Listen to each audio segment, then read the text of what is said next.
Hello, everyone, and welcome to today's scripture reading, which comes from Proverbs chapter 21. We are reading again from the NLT version, and without further ado, let's do this. So it says, "The king's heart is like a stream of water directed by the Lord. He guides it wherever he pleases. People may be right in their own eyes, but the Lord examines their heart. The Lord is more pleased when we do what is right and just than when we offer him sacrifices. Haughty eyes, a proud heart, and evil actions are all sin. Good planning and hard work lead to prosperity, but hasty shortcuts lead to poverty.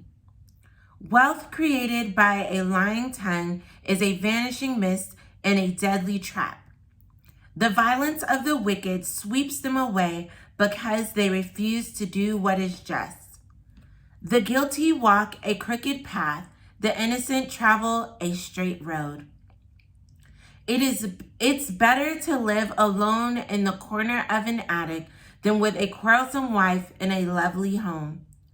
Evil people desire evil. Their neighbors get no mercy from them. If you punish a mocker, the simple-minded become wise. If you instruct the wise, they will be all the wiser.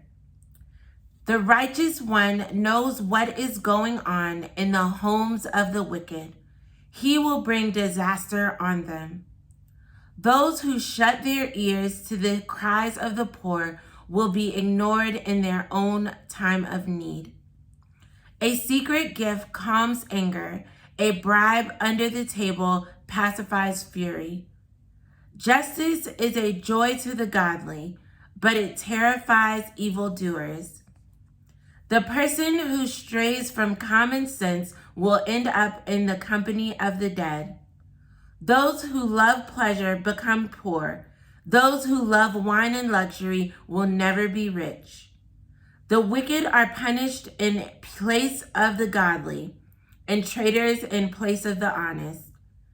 It's better to live alone in the desert than with a quarrelsome, complaining wife. The wise have wealth and luxury, but fools spend whatever they get. Whoever pursues righteousness and unfailing love will find life, righteousness, and honor. The wise conquer the city of the strong and level the fortress in which they trust. Watch your tongue and keep your mouth shut, and you will stay out of trouble. Mockers are proud and haughty. They act with boundless arrogance. Despite their desires, the lazy will come to ruin, for their hands refuse to work. Some people are always greedy for more, but the godly love to give. The sacrifice of an evil person is detestable, especially when it is offered with wrong motives. A false witness will be cut off, but a credible witness will be allowed to speak. The wicked bluff their way through, but the virtuous think before they act. No human wisdom or understanding or plan can stand against the Lord. The horse is prepared for the day of battle, but the victory belongs to the Lord. So again, another amazing chapter. And today I just want to say, I know a lot of what is in this chapter highlights, one, not being a quarrelsome wife. I feel like, not being a quarrelsome wife. And I think that really just, the way to live that out is give it to God.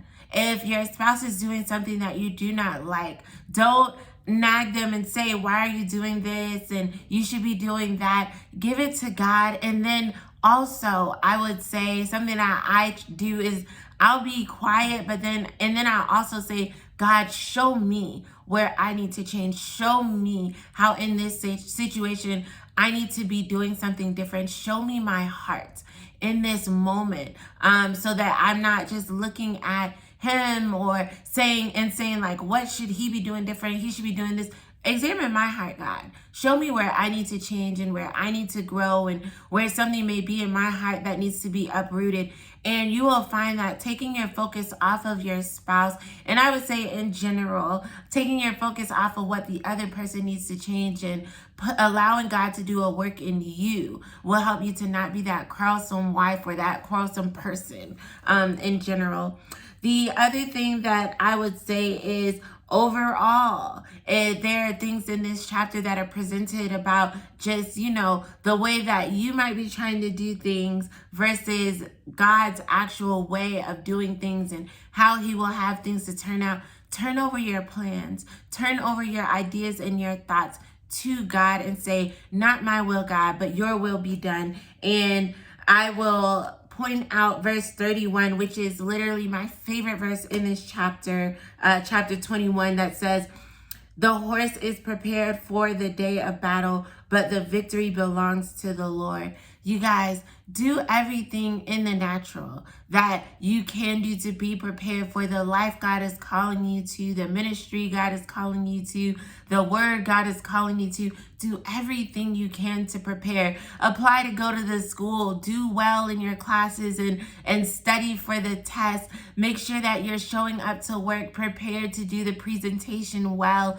Do all the things that you can do on your side, on the natural side, as instructed by God, and then hand it over to him, because the victory in life and in all that he is calling you to is going to come through him. So do what you can on the natural side, but then trust God in all ways, in all things, in all relationships, in all of your purpose, to navigate it and to make sure that the victory comes to fruition that he has promised you. So my prayer for you today is just that all of these things will happen and that you are becoming more and more wise as we continue to read in the book of Proverbs. So I pray that you have an amazing day and that you join me here tomorrow, same place, same time. That is 7 p.m. South Africa time, 12 p.m. Eastern Standard Time. Get in where you fit in with your time zone. You know, my husband and I are out here living a life of faith in South Africa, moving from the States out here, and you can follow our family's faith journey and see our lives on our YouTube channel, the Jones Family Channel. I will leave a link in the description box below as always. And yeah, I'll see you guys tomorrow, same place, same time.